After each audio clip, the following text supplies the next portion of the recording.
nome? Diana. Lorenzo. Ruolo e dipartimento? Allora, sono Digital Marketing Specialist e lavoro nel Dipartimento di Marketing Internazionale a Grancia.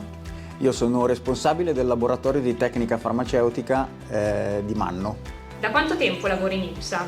Io da dicembre 2023. E io da dicembre 2002. Vi conoscete? Ci siamo conosciuti 2 secondi fa, prima dell'intervista.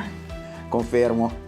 Che lavoro fa il tuo collega? Allora, mi immagino che si occupi di sviluppare nuovi prodotti mettendo insieme una serie di ingredienti per trovare il risultato migliore.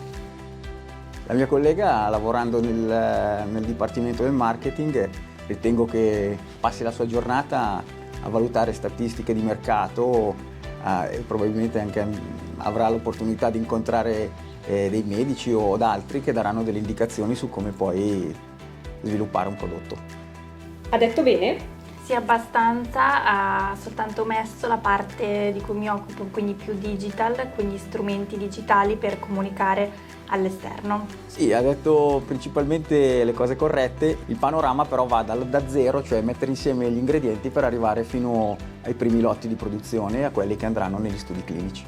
Come ti immagini una giornata tipo del tuo collega? Allora, io mi immagino che arrivi in laboratorio con il camice, gli occhiali e i guanti per iniziare a mischiare eccipienti e ingredienti e trovare le soluzioni più opportune, quindi tutto il giorno al microscopio. Essendo una ragazza giovane, avendo detto che è specificato che si occupa di digitalizzazione, ok, penso che lavori molto sul computer e si interfacci anche ai social e quello che i giovani, cosa che io purtroppo non sono più, riescono a fare molto meglio di noi vecchietti. In che modo la tecnologia sta cambiando il modo in cui le aziende farmaceutiche interagiscono con i pazienti? Allora, secondo me tutti gli strumenti digitali che ci sono oggi consentono all'azienda di dare maggiori informazioni al paziente che a sua volta ricerca sempre più informazioni e quindi è sempre più informato.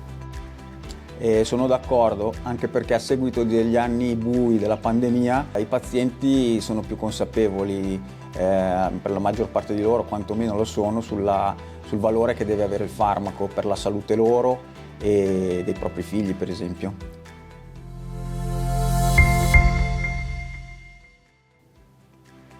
Va bene, devo dire qualcosa? Non mi viene, rifacciamo.